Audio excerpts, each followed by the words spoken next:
Welcome to For the Record, a podcast by the Delaware State Senate Republican Caucus, hosted by Senator Brian Pettyjohn, Senator Eric Buckson, Chief of Staff Deanna Killen, and Communications Director Matt Revel. This is For the Record.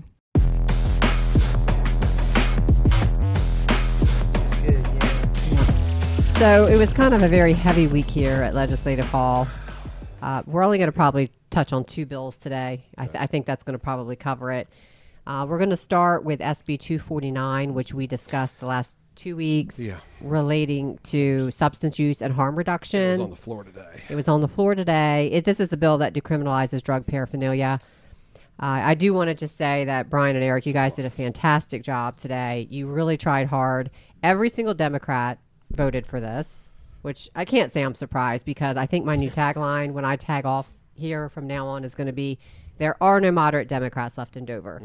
So if you hear a moderate Democrat saying, you got to vote for me because the other person's further left, there's absolutely no difference anymore. I just want to state that. For the record. It's disappointing, too, because when you get to know these folks, they're good folks. Yeah. Daggone it. Yeah. And a lot of times when they get into their caucus, shut the door, and it's almost like they're told what to do and they come out. Yep. You know, there's a difference between unity and unanimity. Yep. Yeah. That could never be me. Yeah. That could never be me. But like I said, we'll go ahead and start. And I feel like both of you guys gave great arguments. I want to let you guys talk about this because you were on the floor fighting the battle for us. So, Brian and we teed it appreciate off that. well, so let him tee it off.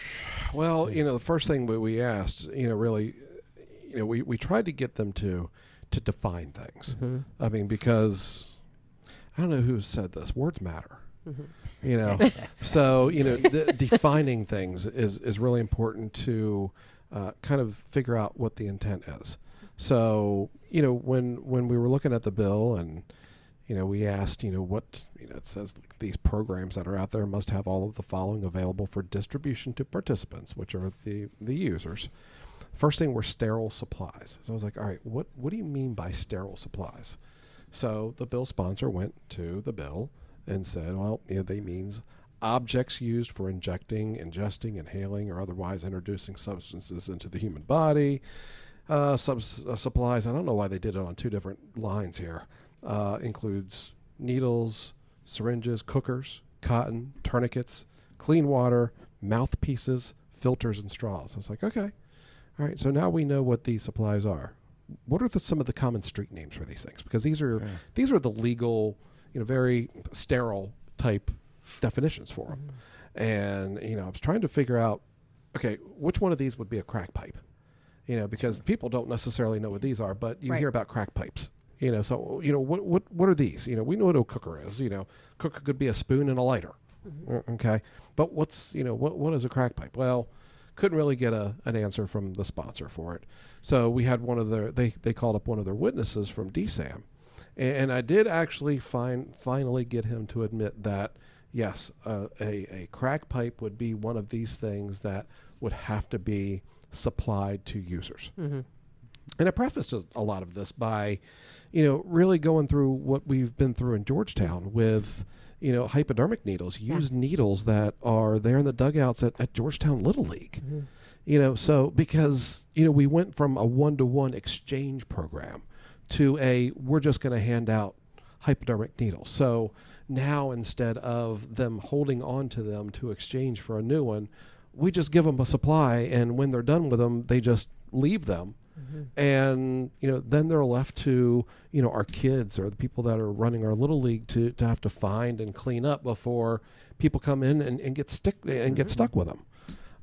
So, I just want to find out, look, if we're going to be providing these things, what are these things that are going to be provided? What are these other things that are going to be out in our communities, in our playgrounds, in our little league fields, in the parks that, people and parents are going to have to watch out for now? Right, and I think that's important to mention because I said decriminalizing drug paraphernalia, which is what this bill does, but it goes much further than that. They are actually going to give out these supplies, these drug supplies. Right. Yeah. I mean, that's it. You look at the decriminalization of it, and we can talk to that. And it's important to say, one of the things we get not confused on, we focus on a crack pipe. But one of the things that's out there that's very prevalent, whether you want to call it a crack pipe or a meth pipe, you get it. Right. Mm-hmm. Right? Whether it's a pipe with a bowl at the end, where you put something in it, or it's a straight glass pipe or metal pipe where you're smoking it on a tin foil. All those things are listed in the drug paraphernalia, evidenced by their, quote, expert who said, yeah, those are it. And so we're going to decriminalize those. And so by default, that means that we're not going to be arresting folks that are on the street just because they have drug paraphernalia on them, even though we know it's the obvious indicator that they're using harmful drugs. And here's the problem. You talk to the police, who we're sort of talked to, but not. See, here's the problem. Here's how it works around here. They talk to these agencies, but they have a problem, right? These folks, the governor and all, have power. They have influence. And so, sometimes you got to lean in and play nice, unfortunately. So what happens when you talk to them on the side, what you hear is, and I mean, who's they? The police, the folks that are actively on the streets. They're going to say that when you take away that interaction and decriminalize the crack pipe or whatever, we're not busting people right now for that.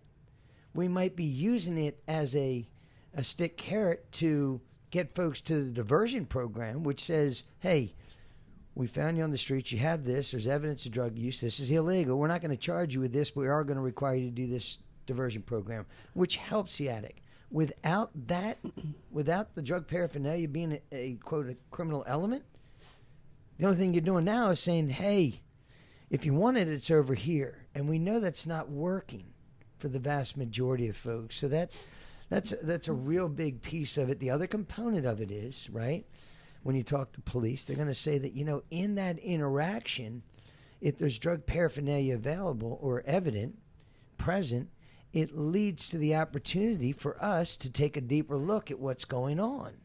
And that many times unmasks or uncovers a more serious crime. And this will limit their ability to do that. They've said those two things. The last thing I'll say is this. So we talk about the addict. What does the bill do? Decriminalizes drug paraphernalia, something that typically isn't being done, right? But then the flip side of that, it legalizes drug paraphernalia for state-funded programs to be able to distribute these things to addicts on the street who are now using it legally. Why? Because it's not illegal. So, well, it's not legal. Yeah, well, yeah, it is. I mean, if it's not illegal, then it's got to be legal. Yeah. Right. I mean, and then they say, well, no, only if they have drugs in it. Well, now you backcrack crazy. Right. You think you're just carrying it around for craps and grins? I mean, what are we doing here? Yeah. But that was the defense. Well, no, if there's drugs in it, then it's now illegal. Oh, so as long as they smoke it down before you get there, well, we're good. So that's those things there should really be concerning to Delawareans who are going to hear, no, this bill doesn't do that. Well, no, it does. It does. What you need to say then is, it does, but what they said was, but it's worth it because it speaks to decrease in infection rates from drug users. It speaks to decreasing overdose deaths. Well, I said in the opening comments that there are things in this bill that are good aspects. The problem with the bill is, in order to get them, you have to walk past all the harmful things that it does to the communities, to the addict, and to the families. You have to walk past the destructive things that it does, enabling them to stay on the streets, in order to get to the fact that, yeah, the overdose deaths are down, but they're down irregardless. They're down because of a proliferation of Narcan packs that are on the streets right now. That's a good thing, but overdose are up. Overdose deaths down. Right. Overdose up. Right. Which means the problem still exists. You're just masking it because not everybody's dying now. And that's a real rub for me. Yeah, and you made a good point, too, about the test strips. Yeah. A lot of people might not realize that, so you might want to say, make that point again. They come in, the majority side who voted in favor of it, and they say, one of the best parts about this is it creates the legalization of fentanyl testing strips. And everybody that's kind of layman sitting around goes, hey, that's a good thing. But if you talk to the addicts, the folks who are living it, they say it is a good thing because it allows them to identify the pure drugs, which is what the addicts on the street are chasing. Yeah. Regrettably, these folks are in an out-of-control world, and they're looking for that ultra high. That's what the addiction does to them. And so we sit here in our ivory towers and say, oh, no. They overdose. Once they wake up, they're not going to want the drug anymore. No. No, they're going to be mad that they got woken up by the Narcan. They're going to attack the first responder, and then they're going to go back and search for the more high-grade fentanyl, which is natural in an addiction. And what happens when they start to go into recovery? Okay, let's say they go into recovery and they're successful for a little while, but then they relapse. What happens is they try to find that same drug with that same amount of fentanyl. Yes. Right. And it ends up killing them. Because Yes. you can't get that Narcan in time because their system has started to actually cleanse itself from Yes. that. Yes. You know, those receptors are starting to actually do what they're supposed to again. Yes. And then you inject that heroin with that fentanyl in there, that high amount of fentanyl, and it drops them just like that. We're chasing a false pretense because what they're using is the example of the college student away, just for whatever reason, recreationally trying to use cocaine. Yeah. And the cocaine's laced. And regrettably, there's an overdose and the individual passes away. And nobody wants to see that happen. And if a fentanyl strip was available for that to happen and it saved it, fine. But that's not what we're talking about. We're talking about active addiction on the streets from folks who know exactly what they're chasing. These addicts, God bless them, is somebody's child, somebody's parent, somebody's sister, brother, whatever. They are out there on the streets managing as best they can an out-of-control world. They're not stupid. They haven't lost all semblance of ability. They're just overly controlled, consumed by chasing of a drug. And again, they're chasing a heroin lace with fentanyl. They're not going to thank the state because they put a strip next to it and said, oh, it meets the number. They're going to chase it saying, this is a good grade, I want it. And this is what I said to the Department of Health. I walked outside and talked to them. And I said that to them, and they looked at me kind of quizzical. And I said, if you don't know that, then you don't have an understanding of exactly what you should understand. Yeah. You don't get it. You're sitting in your office. You're sitting there relying on your credentials. We had an expert that supposedly was an expert. No disrespect to the gentleman, but what are his credentials? Yeah. What's the expertise there? Because I offered up expertise comments from folks that have expertise in living it, through addiction, through recovery, and now through the treatment space. And my experts were discredited. Yeah, the bill sponsor was very quick to say my actual experts, and then she would people who have actually lived it and dealt with it. She just calls that anecdotal. Discredits the lived experience, and that's what the state does wrong. We rely on a term called best practices, which I cannot stand, because really what it says is you rely on academics, book smart, far removed from the problem, who have letters after their name, that are replacing best practices that didn't work with new best practices, instead of going to the individuals that are living this experience and saying, what do you think you need? Right. No different than education. I digress, but we did the same thing there. Right? Instead of asking the classroom teacher, we went and relied on people far removed to fix how we read. But anyway, I've really digressed now. Let's go back to drugs. You know, and back to the bill, too, and I brought up the point that, you know, the things the program has to assist these users with, they got to give them transportation. They got to assist them with housing needs. They've got to, have them, help them to enroll in public benefits programs. Yeah. But where are we in terms of trying to enroll them in treatment programs? To get Great them point. kicked off. That of was this? a good point. It was a great point. And it's nowhere in this bill. We need to get them into a treatment program when we make that contact with them. When these programs make the contact, when the state makes contact with them, we need to encourage them and help them get enrolled in these treatment programs so they can kick the habit.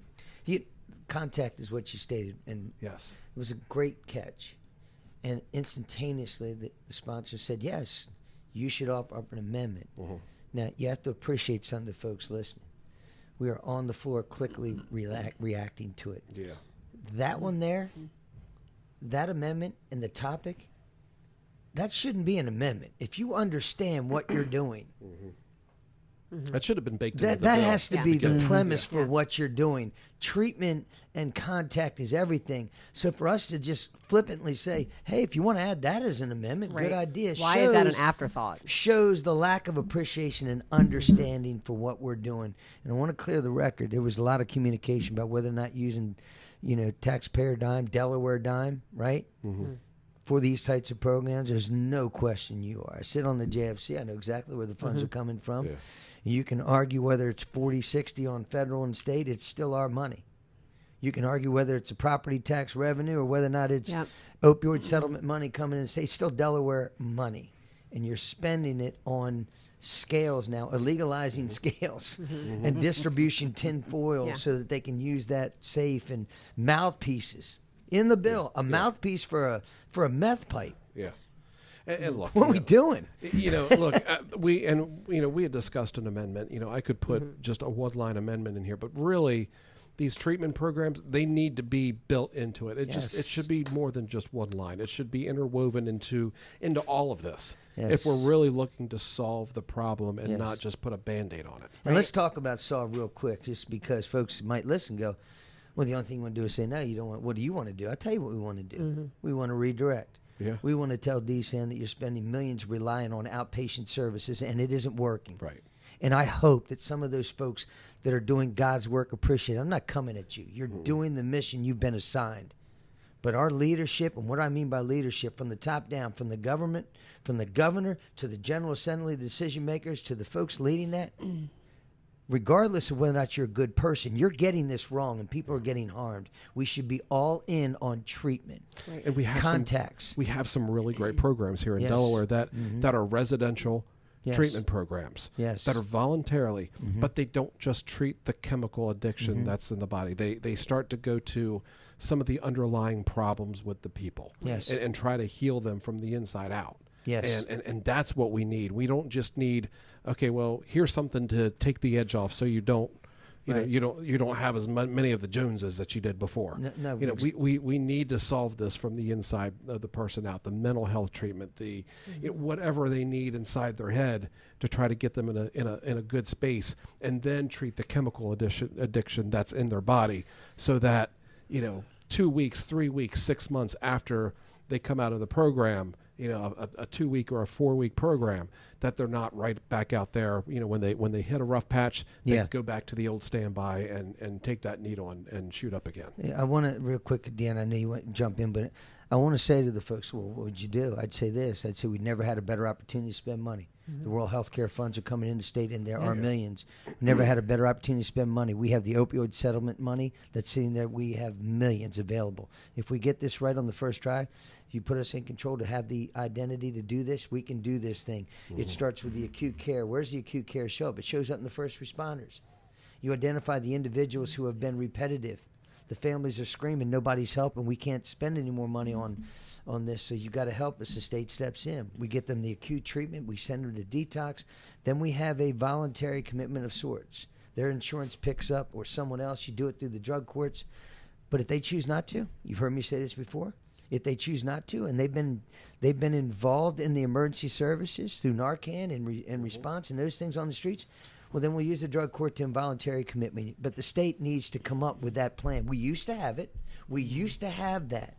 Up north, we had it. We had it here. And you can count the addicts that are in the space right now that have led to recovery, that are living a drug-free life because of that involuntary commitment to a drug-based facility that is long-term, and I'm talking year more, that then creates purpose at the end. We can do that. And that's what the families want, Delaware. The communities want it. The families want it, and the addict will tell you once you get them clear-eyed, thank you. Yeah. But we don't do that. We're too busy doing all this money on outpatient, spend money out here so that we can come in and check a box and say this is what we did.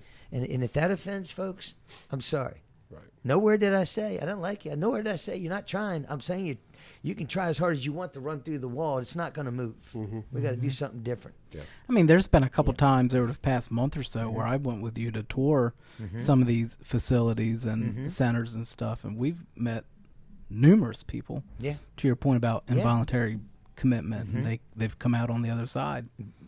Volunteering for the organization, that helped them. And they're great. And I love those spaces. And that's what I mean when I say this. There are people in Delaware receiving funds that are organizations that are doing a good job. This bill here, this isn't it, though. Right. And as a taxpayer, I'd be much more willing to spend money on that type of thing than I would handing out free drug paraphernalia. That's crazy to me. What was it? The West Coast. Where's this ever work? West Coast. Yeah. Let me know how that's working out. What was it? Was it Oregon or something where they Seattle's where Seattle was one of them. But San Francisco, they go down the list. Okay, they work. We see what happens there, and what we see. It's a in shame. San Francisco We're laughing about it, but it's Yeah. tragic. We don't need to go to West Coast. Philly did it with Kensington. Yeah. Kensington, Right, yeah. exactly. Look that up. Yeah. Look up Kensington. That's coming to Delaware. Yeah. It's a shame. Yep. But it really is disappointing the way they discount real life, actual Life stories experience. and life experiences of people who have went through this, and it's just completely discounted. Again, it goes back to that arrogant, we know better. This is what the experts say, and I don't know. The experts have been telling us a lot for a while, and we're still stuck in the same. Thank you. I would argue we're in worse shape. Yeah, I And mean, we we want got to to do do your eyes something tell you? different. What do your eyes tell you? Exactly. That's what I Exactly. said on the floor. What do you see out there? And when I said that, and then the sponsor of the bill said, well, I'm sorry that you feel like it's never been worse, but then she listed, like I said, overdose deaths and infection rates are down. that's- That is not what we're talking Right, about. and that's here. what they argue. They argue public health. I didn't hear one time today anything about actually getting people off of Recovery. drugs and recovery and Yes. treatment. It was all public health. So sure, if people are using clean needles, then HIV rates probably are down. Exactly. But again, we're But that doesn't mean treating that we're users got treating nothing to the do with problem. nothing. Right, Less. we're treating the problem. We're not fixing it, And that's and it. that's Right. what we do. I said that real clear on the floor, man. I said, you guys, you want to demonize me, right? I said, you label me as somebody that wants to use the prison. No, you want to use the prison. You want to leave them out there until they catch a charge, and then they're in the prison. Right. I said, in secondary to that, you want to hand off a blanket when it's cold and walk away. You want to give them money at the stoplight and drive back to your house. I'm done with that. Yeah. I want to actually take control of the life and help them. Yeah. That's what we want to do. Yep. Not give them a crack pipe, meth pipe. Yeah. You gonna be all right? Yeah. Here's a sandwich when you wake up. I'm going home now. See you later.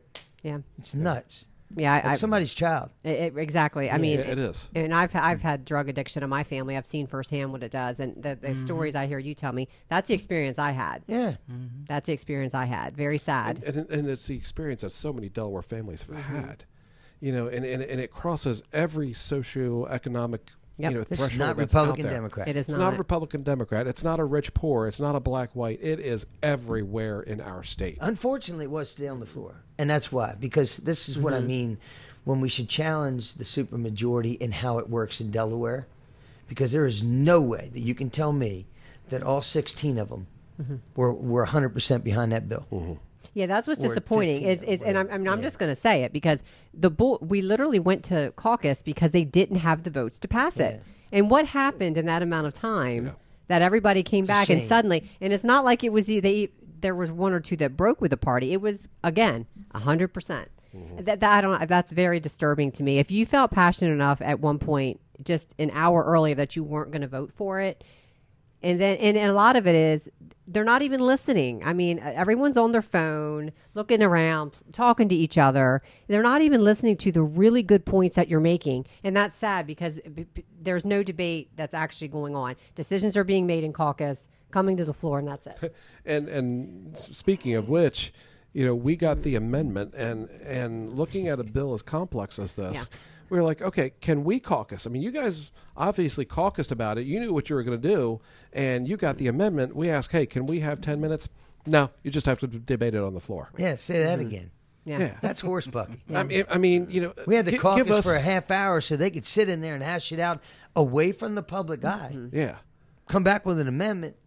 I mean, we need to understand supposed where to it step fits and in, fetch. what it does. Right. This is an impact. This is going to have major.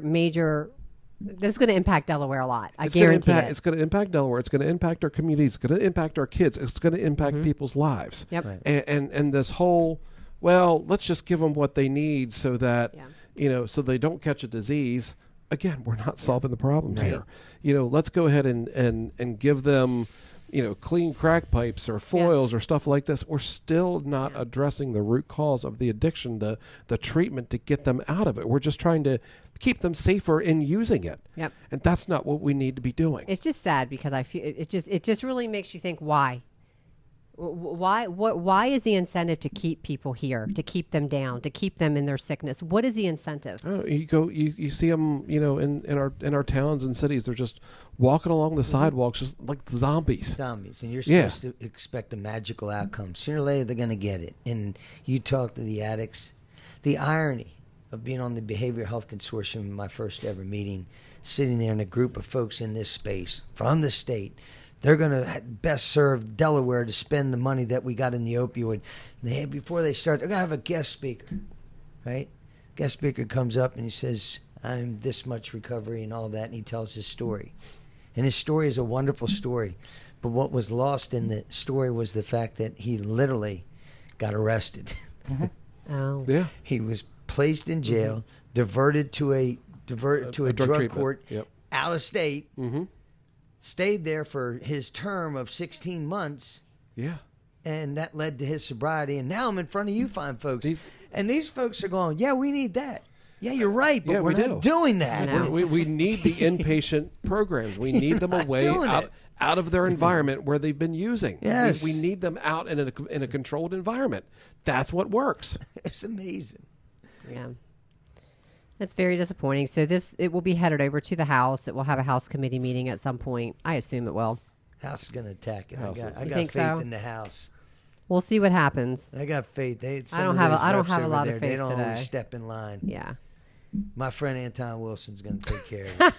I'm afraid you're right. Yeah, we'll see. I think Representative Cook and Representative Carson, I think if I said earlier there's no moderate Democrats left, those two might still be moderate. We'll see. Well, I got this will be the test. Our Kent County legislators, the two on the other side, bailed. Yeah. And I had nice conversations with them leading up to the bill. So I'm hopeful that the others on the other side won't bail. I mean, look at Dover right now. Dover's a mess. Dover's a mess. And let's put more out there. The people that are out there in the street that are working it, the folk, I'm talking about the ones that have gone through recovery and made it through, they said it's a bad bill. Yeah. And if my friends on the other side that are representing Kent County don't know that, then that's because they're disconnected. They're not doing the work. They're happy sitting in a chair, not touching the people. They're not living in these neighborhoods. And if that irritates you, they're in fancy developments, and they don't. Even if you live in a fancy development, look, you just got to get out there and talk to these people. Yep. And not in a committee meeting where they pick and choose the people that come in and give them a script. No, you got to go out there. You got to talk to them. You see them out, you stop, you say, "Hey, can I talk to you? This is who I am. What does it take? What's it going to take to get you off this addiction?" And most of the time when I've talked to them, they'll tell you straight. I've been to these programs. They work for a while, but they're just not long enough. I don't get enough treatment, and I'm right back into it again. Yeah, and drug addiction is so tough and so heartbreaking. I know someone that was in it. Look, it rewires your system. It does. And she just couldn't get off of it. There's so many people that say, well, you just stop doing it. Yeah. You don't, because some of these drugs that are out there now, the way they're formulated, they are designed to hook you at your first use. And people, it rewires your nervous system. You've got to do it. And it's just these drugs that are out there now, so they need help. Some people, look, they had an injury, they weren't getting the pain management, they had to seek something, so they called a friend of a friend and got a pill, and boom, then they're hooked. A lot of times it's not just people being reckless and doing stuff like that. I agree with that. Oh, speaking of Cook, before we move on to the next bill, I just got word from Representative Cook that the court reminder resolution passed the House. Okay, awesome. So, well, that's great. I'm glad that passed. Okay, good. Yeah. Awesome. All right. SJR 13. SJR 13. Yeah. And the HB 400, the fee package, also passed the Senate this week. So it did. So you'll be seeing increases in that. Matt, you'll be paying more for your business license or your business for your LLC now. Yeah. I'll thank all 15 of our friends. Are you a $3 trillion company as well? Not quite there, Right. but Good. And I think we did raise a good point, a good question about that, and not even related to the increase in the fees, and that was whether or not it was a 3/5 bill or a 2/3 bill. That was a good point. Yeah, because that bill touched and increased fees in what's called Delaware General Corporation Law, and we've had bills in the past that just changed fees in DGCL, and they were 2/3 bills. We had some that were 3/5 bills. I think that's something the court at some point in time is going to have to rule on. But there has been a lack of consistency over the last 50 years in what if you touch DGCL, what the vote threshold is. But we made, I think, a good argument. We pled our case. Majority dismissed it, so it passed on partisan lines again. And they all voted yes. Is that correct? I believe so. Okay, yeah. Yeah. Anthony made some good arguments, and we've come to know over the past few years he's normally right. He is normally right. Yeah, yeah. They have a hard time debating Anthony. He's got it together. I would like to see what his record is when Yeah. it comes to. We'll have to do that sometime. Yeah. You have to put like a little scoreboard up there. Yeah. Yeah. It's a high percentage, I can Yeah. guarantee it. So. Yeah, he's sharp. All right, HB 375, sponsored by Representative Morrison. This was in House Health Committee last week. It was signed out by 9 of the 10 Democrats. And what this does is it establishes a person can change their sex on all official government documents, driver's license, birth certificates, wedding licenses. And you can go from, you can mark X, which I guess is unspecified.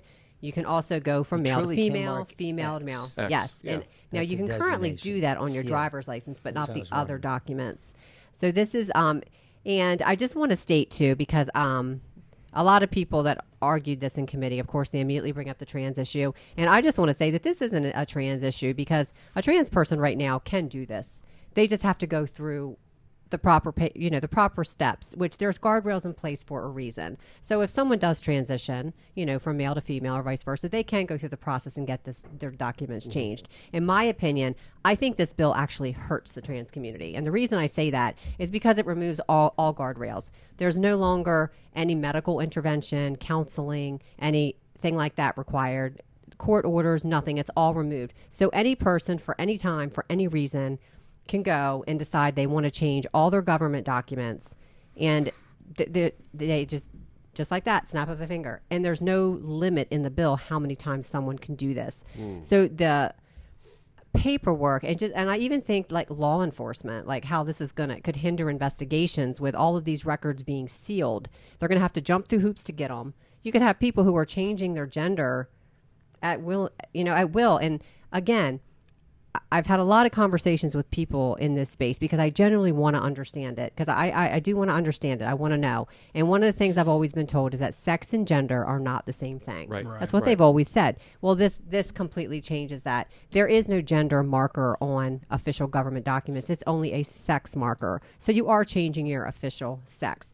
And if this gets misused by some person who wants to do something bad, this isn't going to reflect on that individual. This is going to reflect on the trans community as a whole. Yeah. Yeah. And so I think sometimes, again, if this is a bill that's about feelings, and it's going to end up having, in my opinion, I think it's going to end up having major consequences and unintended consequences that are going to not be good for the community. Right. And another thing, one more thing before you start. But wait, there's more. There is more. And this is the part that concerns me most is the parent can change the sex of their child. Child doesn't have to agree to it, consent. They don't even have to know about it. A parent can just say, you know what? I want my daughter to be a son, or vice versa. Can go have all the government documents changed. And then these are the government documents that are presented to the school. And it's both parents that have to do that, right? No, just one. What? And a matter of fact, you had, when we were talking about the bill, it says a parent or legal, not legal guardian. Legal guardian's in there as well, but also some type of like legal representation. Wow. That can take away like a parent's rights. Yeah. Who But knows? this is just this is just Who knows? This is That just could be this is anything. crazy. This is just bad public policy. So- Like, take the emotion out of it. So It is bad. Let's talk about a couple of things. And the first one is, why are we talking about this? Now, I want to Mm-hmm. hear me out now, because folks are going, "Wait, Oh, we're man, talking about it because they put a bill in there. There's my point. So why are we talking about? Why do you got? Well, you're right. Why are we? We shouldn't be. This is illogical. This makes no sense. Exactly. This has nothing to do with whether or not, in the world that I live in, the country that I live in, that I can respect the fact that an adult who identifies as transgender, that I can accept you as a person. Mm-hmm. Right? But there are limits. But let's get back to why are we talking about it? Because the bill's here. Right. We're forced to talk about it. Well, Exactly. why does it matter to you as a old white male? Well, because that's my job, and because it does matter. Because of the people in my life and in your lives, the folks that we represent. The language in the legislation that produces the action has consequences. And they are not just centered around enabling the individual to do what they want. It impacts those around them. And that's not unfair to say. Right. And we should be able to say that in a way that says, I'm not doing this. There is zero reason for us to have to do this in order to still respect, again, an adult, right? And that's what this bill does. This bill says it's not about just respect. It's about meeting our demands. You shall meet our demands. We are going to encroach on a space that's logical with an illogical ask. And what is illogical? I have decided today that I'm going to change my registration from female to male. Not your gender, Dale. Yeah. Your sex. Yeah.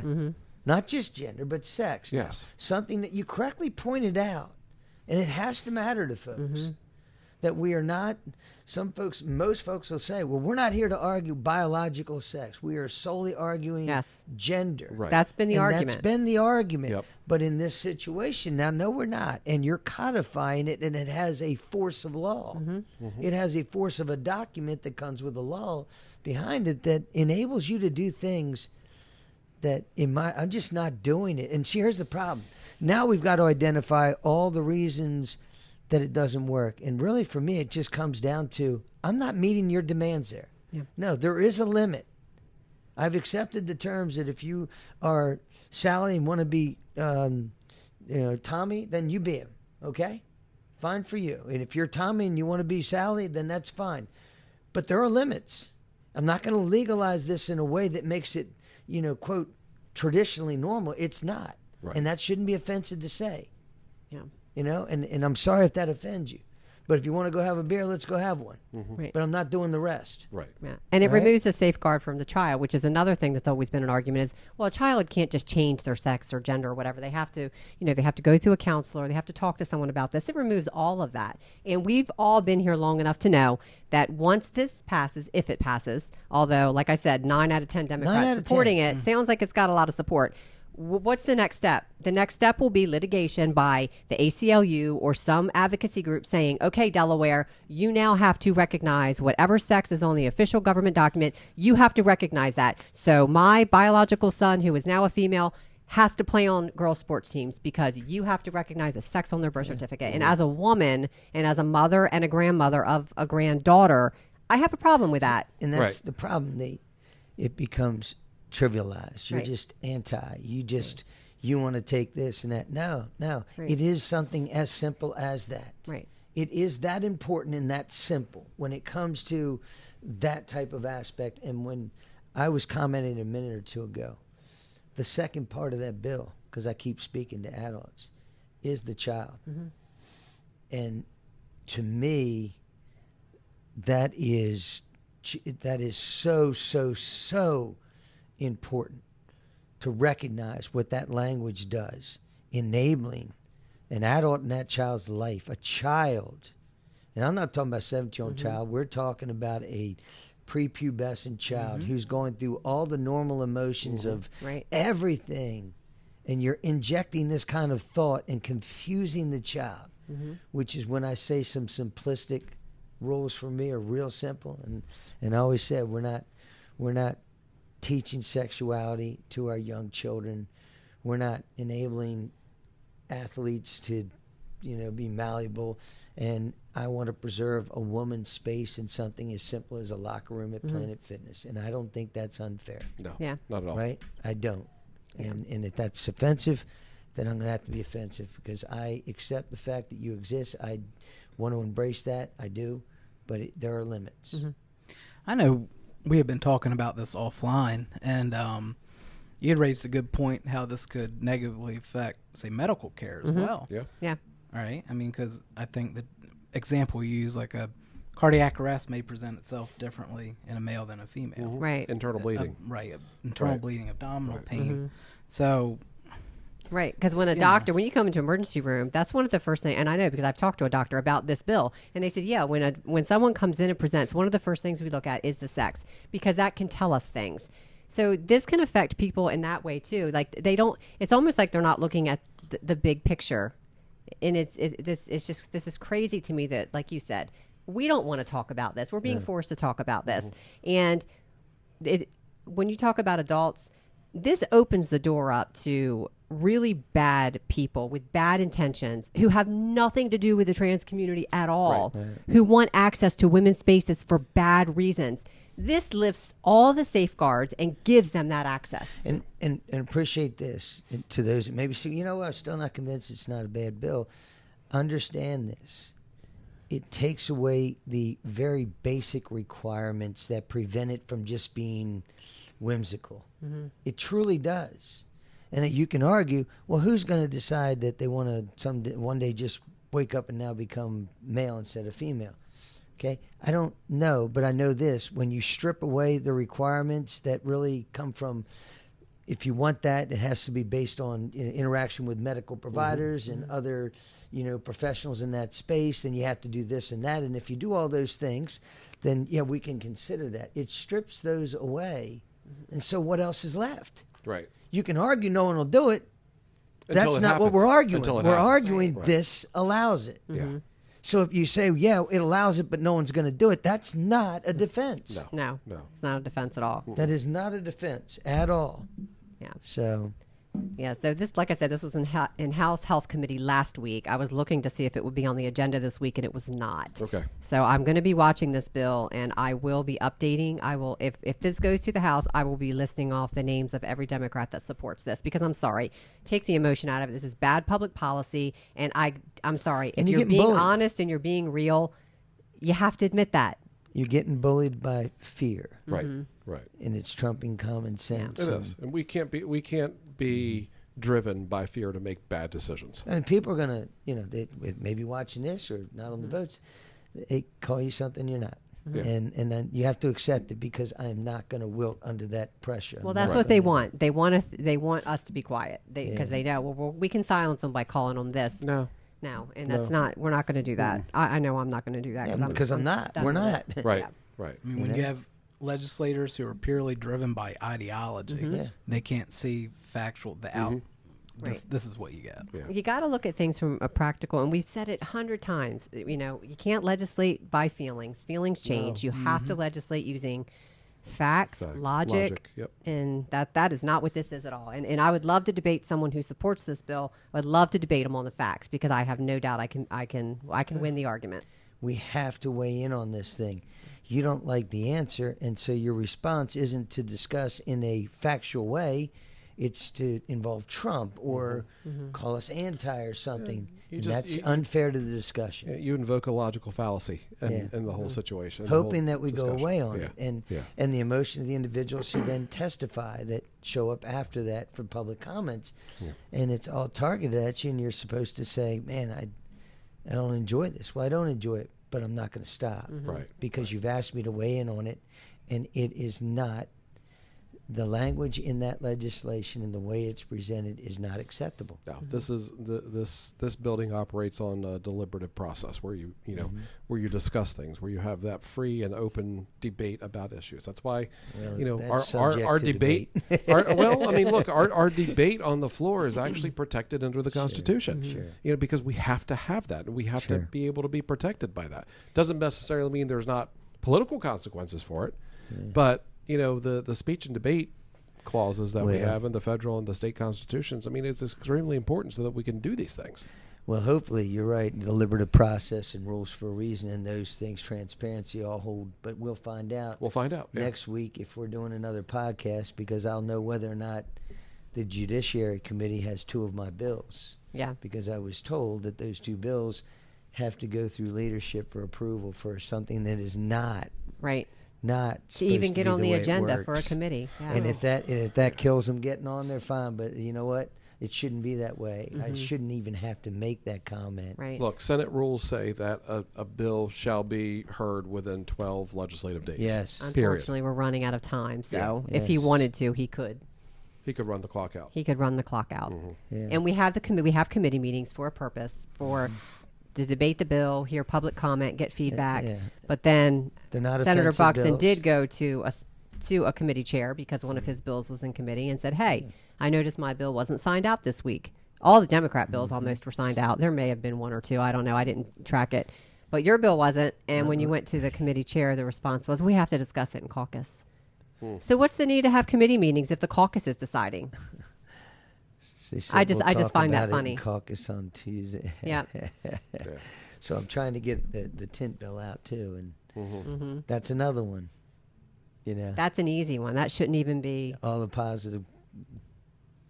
So call it has bipartisan support too. Big It's time. not like it's So if people Gotta want wait till that Tuesday. want that bill out of committee, please call the Environmental Transportation Committee members and encourage them to sign that out, so we can get that to the floor for a vote.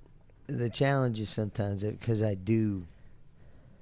wouldn't call it picket fights. I'm just not going to be silent. None of us are. Mm-hmm. But I've been given the impression before and told sidebars that you got to be careful because you can't get stuff moved in that way.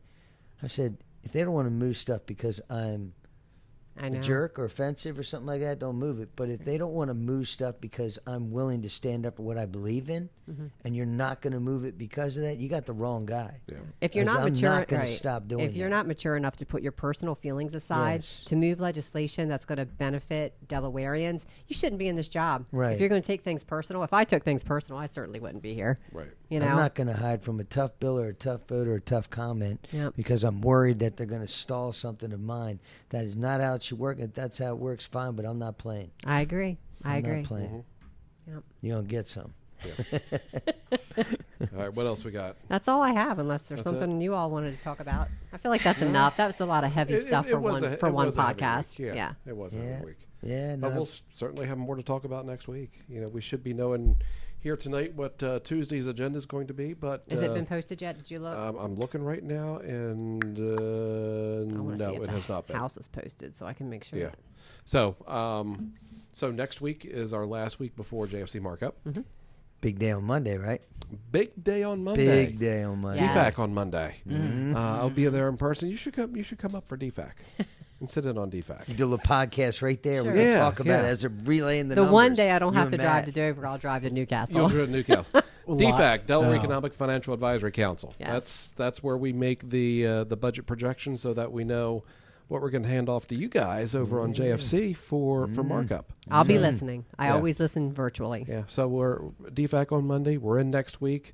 2 weeks for markup. Yep. They allot 2 weeks. We're not. Well, you never know. Last year, I think we went I actually made that comment. I'm like, the first time I was ever there, I'm like, this is not how it's supposed to work. And the budgets have got a little more challenging, so we've had to take more time, which I think is a very good thing. Yeah. Mm-hmm. I mean, we need to be taking time to understand what we're doing, how we're doing it, right? 13 legislative days left. Goodness. 3, 6, 9, 12, 13. Yes. Okay. Yep, 13 legislative days left. So they can't run the clock out. They can't learn. No, well, they could, but because they could do it here and then send it over to the House and it'll die. Yeah. They're good bills, though, so I hope not. I hope not. They're both really good bills. One protects our private schools. Nothing wrong with that. And one of them protects our first responders. There you go. Yep. There you go. They're having trouble deciding. Kids and first responders. What's more simple than that? So we can't get first responders you protected. need dogs, something that helps dogs. That we seems can't to get speak our to kids the liberal protected. Women. They like their poodles. Hey. And their cats. Think about this. We can't get our kids protected. We can't get our first responders protected. But we can pass bills that legalize meth pipes. Hey, got it. Priorities, Priorities. There we go. Yeah. There we go. All righty. So, yeah. Anyway, Matt, I got nothing. you get the last word. You have been very quiet today. I can already tell by him laughing he's going to be making a cat meme. Matt is he's the king of memes. Yes, he is. Don't let the cat out of the bag. All right, Andrew. Oh boy. All right, let's close on that. It's Peyton's like, no. It's gonna be a perfect close. Oh, God. One might sneak out somewhere and they'll blame me. Peyton said Matt is better than that joke.